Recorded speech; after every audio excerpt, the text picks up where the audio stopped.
Did they tell you already? Did they tell you already that it's really nice to see you? Hello Internet! Today we're gonna speak about the 12 most important things that every bass player should know. Let's get into it. And one second, before we get into it, guys, you there? Support me. It's not easy to make this kind of video. It's my own time. It's contribution to you guys because I love you guys. Please support, please like, please subscribe over there. It would help me a lot. God bless you. May the universe bless you. And let's continue with our lesson. First one, what is a chord? Anybody can tell me? Well, I can tell you. A chord is a cluster of harmonical notes played at a strum or at a single time. Depends on what you prefer to do. For example, this is a E major chord, and it can be played strummed, and it can be played in arpeggiation. What is arpeggio? That's exactly what I just said. Arpeggiation is a chord that's being played note by note separately. Let's take a chord, let's play it strummed. This is arpeggiation, this is strummed. So when I say play, for example, E major chord, 7 for the precise matter, it's gonna be chord. If I tell you play it arpeggiated or strum, the chord, which is really easy. Easy busy, okay? Next one. What is a key? This is a more challenging one to explain, huh? Well, I can explain you guys. Key is a group of pitches, chords, or a scale in different words, that forms the basic template of music composition in Western music. A key is a collection of chords that have scale degrees, 1 to 7.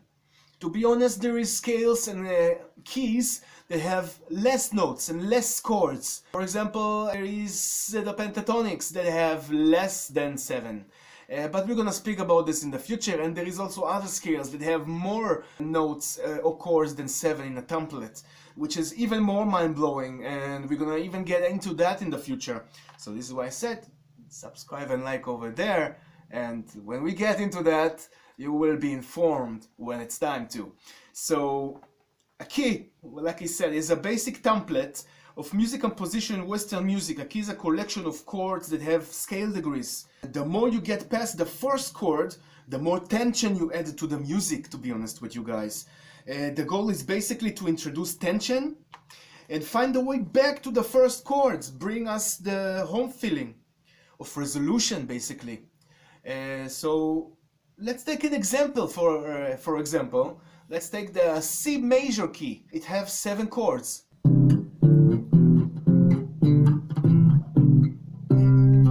Arpeggiated.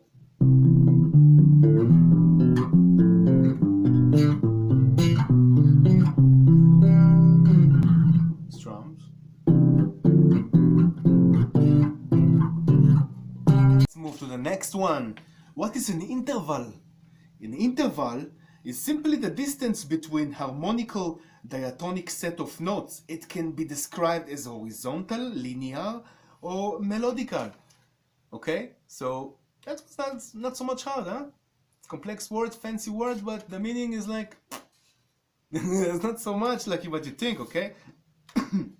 Let's move to the next one. Let's get a bit more technical. What is a time signature? Let's see you now, guys. A time signature, or a meter signature, basically, indicate how many beats are in each measure of a piece of music, as well as which notes value as a beat, which is clear, huh? Easy busy, alles good, like they say in German. Next one, most important one as a bass player. We're gonna speak, okay, let me, before we move to number 6, let me speak about this. We're gonna speak in our lessons about many terms in music, and it would be really nice that every time that I'm gonna use these words, that all of you would know exactly what I mean. So this is why this is gonna be in lesson number 1. In this lesson we're gonna speak about All of those basically terms that may seem complex, but to be honest are not so much. Basically, in our lessons we would speak about all kinds of terms, and to save time, let's speak about all of these complex terms now. And now you're gonna hear about them, and then when I do gonna mention them, you're gonna understand, like, this guy already mentioned what does it mean, so it's not so much complex. So that's really would be helpful for all of you and for me as well. 6. What is a metronome? Well, in simple words, is a time machine, and a device basically that produces an audible click or other sound at a regular interval that can be set typically in beats per minute. Musicians use the device to practice playing to a pulse and to basically improve the sense of time being played. So it's like really helping when you hear, for example, I have here a metronome. What does a metronome do? Let's choose a metronomical something. Let's choose 140 metronomical beats. Well, how to use a metronome? Well, you hear that 1, 2, 3, 4, 1, 2, 3, 4, 1, 2, 3, 4. Basically,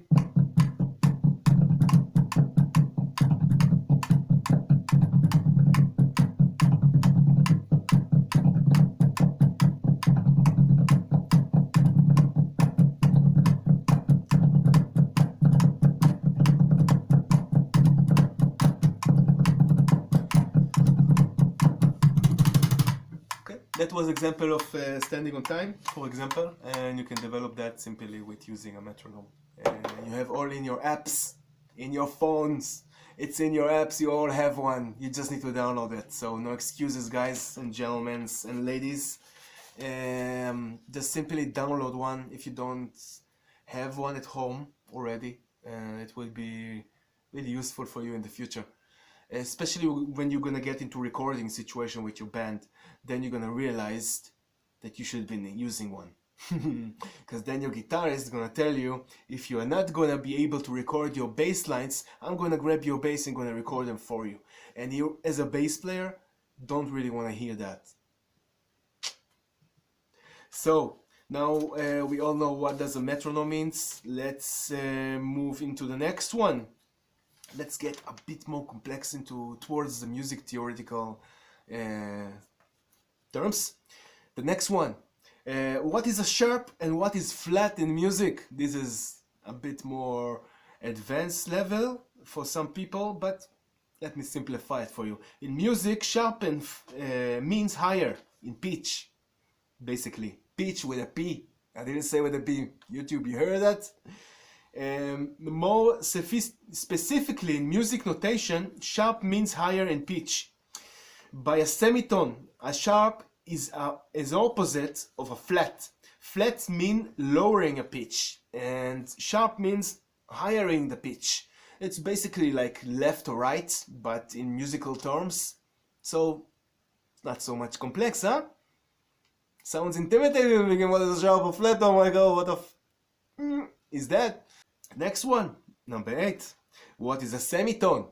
That one is a bit more also intimidating, guys, huh?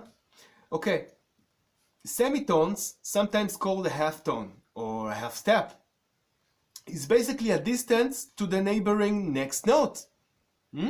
So, for example, if we are in G, what would be, let's say, a sharp semitone from G. From G, it will be G sharp. If we're gonna higher it, if you're gonna make it a sharp, so it's gonna be G sharp. That's a semitone, a half step. G to G sharp is a half step. It's all measured by where you start, what's your starting point, to where you want to go. And you always have to remember that. Let's speak about the next one, number 9. Let's get a bit more in the zone of advance, huh? Let's let you feel intimidated. Let's share the fear of every composer. 9. What is the whole note in music? Well, a whole note, a single note, equivalent or lasting as long as 2 half notes or 2 semitones. So that means if somebody tell you from G sharp, okay, sharpen it by 2 semitones, so you have G sharp, then you have the A, okay,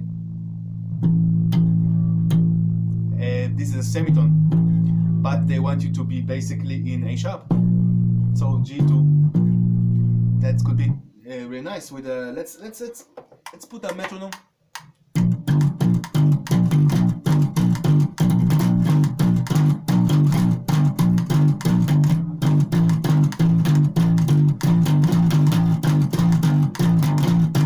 Okay, that's nothing fancy. I just wanted to show you how metronome is being used to calculate rhythm and how to execute some rhythm. It was not so much theoretical, guys. What did I do there? Wow, it was like 3 notes, 2 notes, but look the rhythm, the impact, the energy, the value of everything. But this is so many, you see it as a beginner, you have so many notes on your bass, but there's not so many. We're gonna speak also about that, guys. But let's stick to because I'm already to another bass lesson, but we're gonna do that in a separate one. Let's continue. Number 10. What means diatonic in music? Let's see your answer on that, guys. That's a bit more higher in the degree of like, to some people it's Chinese. Some people know what that means, but some people it's like really Chinese in music for them. Okay, so what diatonic in music means? Diatonic is any stepwise arrangement of the 7 natural pitches of a scale with P pitches, yeah? Degrees, forming an octave without altering the established pattern of a key or a mode. So basically, if you have, let's take a natural, I don't know, let's make it a major.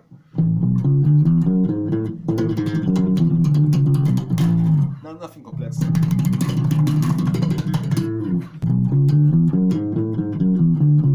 All these notes are in the key of A major. Each note have a chord. Them are in the A major key. That means that they are diatonic because they are in the key. So diatonic means the notes that are inside that specific key that you are playing. And if you are sticking to that, then you are diatonic. Your playing is diatonic, using diatonic notes, and you are by the book, and everything is all right. But there is ways to break and get out of that. But we're going to speak about that also in the future in another lesson. There's so many lessons that I need to, so much explaining, so much to show you guys, then teach, and that I'm going to make it really for my free time because I want to contribute. And like I said again, we're getting close to the end of the video. I'm going to mention again, please subscribe. It will help me a lot, and I hope I help you a lot. We're going to help you a lot more in the future as well. Let's to the next one. Opposite from diatonic, anybody know? I know. Let's speak about number 11. What is atonal music? Atonal is the complete opposite. We spoke about staying in the atonal. You are not only in A. Suddenly you can be in another one. Hey, it was not so much bad move, huh?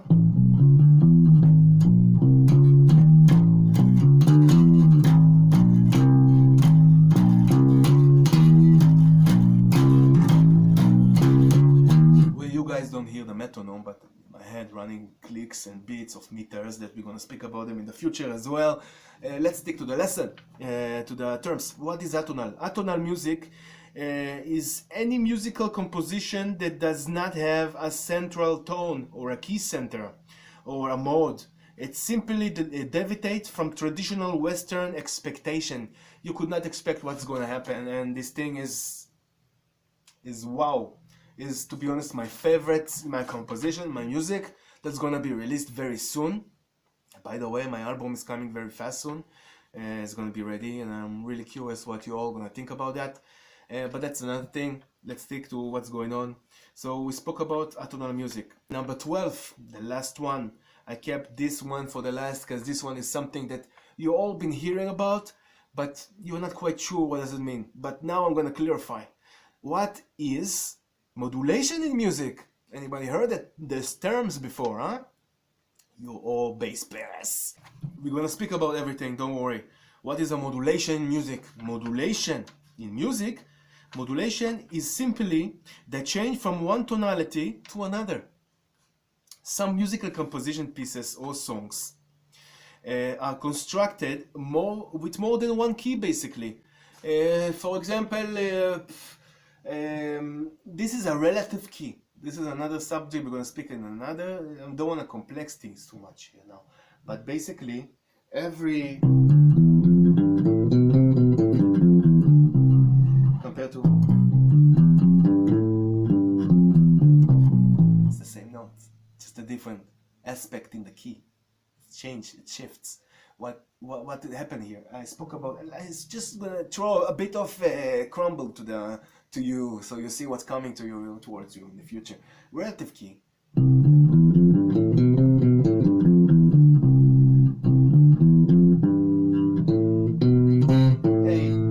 A is here, but I start from C.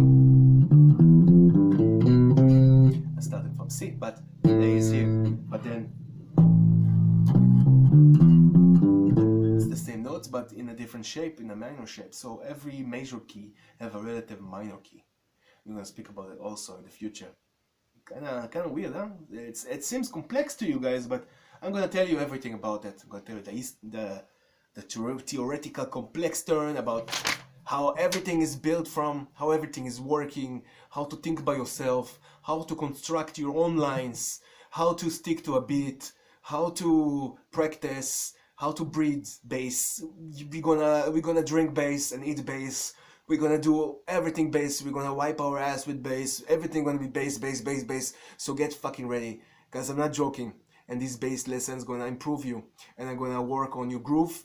We're gonna work on how accurate you play. We're gonna work on your speed. We're gonna work on your technicality. We're gonna speak about technicals, but this is the far future. Because first, before we start to get into we're gonna start to get into the how everything is working. Let's not be a childish people that just jump into, I want to do the cool thing. No, you're gonna first learn why and how, and then you're gonna do the cool thing all together. We're gonna have fun and smile and do it with a big fun mood. So get ready, guys. Support and follow. See you soon. It was fun, by the way.